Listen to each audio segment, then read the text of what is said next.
Madame la députée de Charente-Périgord, je ne sais pas si elle est là, mais elle a prononcé le mot Dordogne, donc ça m'a mis tout de suite en forme. Mesdames et messieurs, chers amis, chères adhérentes, chers adhérents de la FFB, bonjour à tous. C'est un plaisir et aussi un grand honneur pour moi de venir conclure votre convention nationale. D'abord, parce que je sais que le parcours du combattant qu'a constitué son élaboration d'organiser aujourd'hui cette Assemblée générale a été très importante. Mais je suis aussi très heureux, excuse-moi Jacques, d'être le premier président de la FFB à prendre part à une réunion du nouveau pôle Habitat FFB. De fait, cela montre à la fois que la graine semée par nos prédécesseurs, Jacques Chanu, l'ancien président de la FFB, et Patrick Vendôme, l'ancien président de LCA, que cette graine a pris et que les différents métiers ont su se forger une identité commune, mais aussi que vous vous donnez une ambition nouvelle. Imaginez-vous bien que cette ambition nouvelle, pour un nouveau président, fait tout son sens. Cette ambition nouvelle tombe à pic. Dans la crise sanitaire que nous traversons, la FFB a besoin de forces vives, fortes, pour appuyer nos combats, ces combats. Dès le début avril, vous le savez, nous avons commencé à bâtir une proposition de plan de relance contre le Covid-19, en lien avec l'ensemble de notre réseau. Elle comprenait dès l'origine un volet amélioration habitat. Elle comprenait aussi, évidemment, une grosse part de neuf. Oui, le bâtiment, c'est 50% de rénovation énergétique et 50% de bâtiments neufs, dont évidemment le logement neuf. Le projet que nous avons officiellement présenté le 30 juin, lors de ma première conférence de presse, comprenait toujours le volet neuf, évidemment.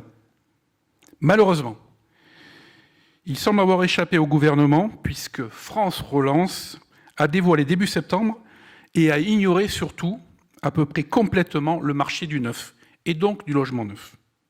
Et pourtant, c'est celui qui affiche les perspectives les plus sombres actuellement. Face à cette chute vertigineuse, on ne peut que réagir.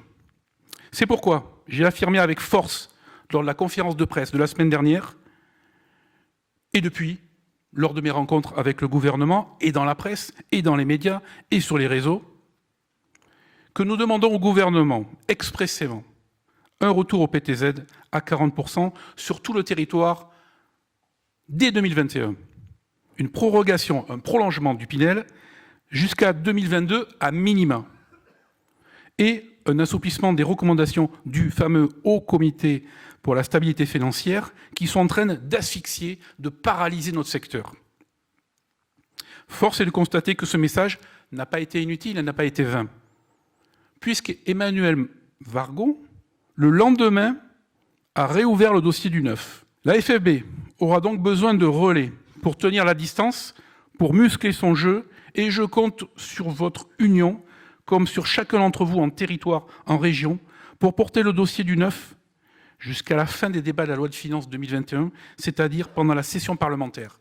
Puis, nous devrons nous pencher à nouveau sur d'autres dossiers, tels que la sobriété foncière, la reconquête des friches, la RE 2020, et à moyen terme, nous l'avons remis sur le tapis, remis en proposition, pour les années futures plus, la question de la fiscalité immobilière.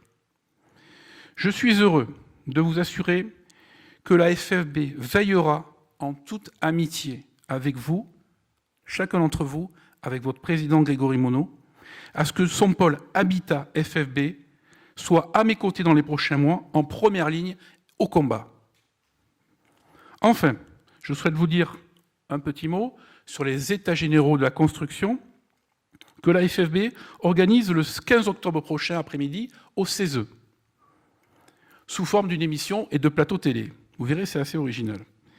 Et auquel nous souhaitons associer l'ensemble de nos adhérents, tous nos adhérents, donc forcément, vous y avez une grande place. Cette opération vise à mobiliser l'ensemble de la profession en vue de peser utilement dans l'ensemble des décisions politiques à venir. Il s'agit en réalité de lancer un vaste travail qui va s'étaler jusqu'au congrès de juin 2021 et au terme duquel notre profession se sera tracé le chemin d'avenir qu'elle souhaite emprunter pour les 10 et 20 ans sur l'innovation, sur le bâtiment du futur. Comme je vous l'avais dit en introduction à l'instant, votre changement de nom tombe à pic pour dynamiser, pour réouvrir ces nombreux horizons. Alors, si vous le voulez, avec moi, avec nous, tous ensemble, en route pour le bâtiment du futur, que vive le pôle Habitat FFB et que vive la FFB. Merci de votre attention.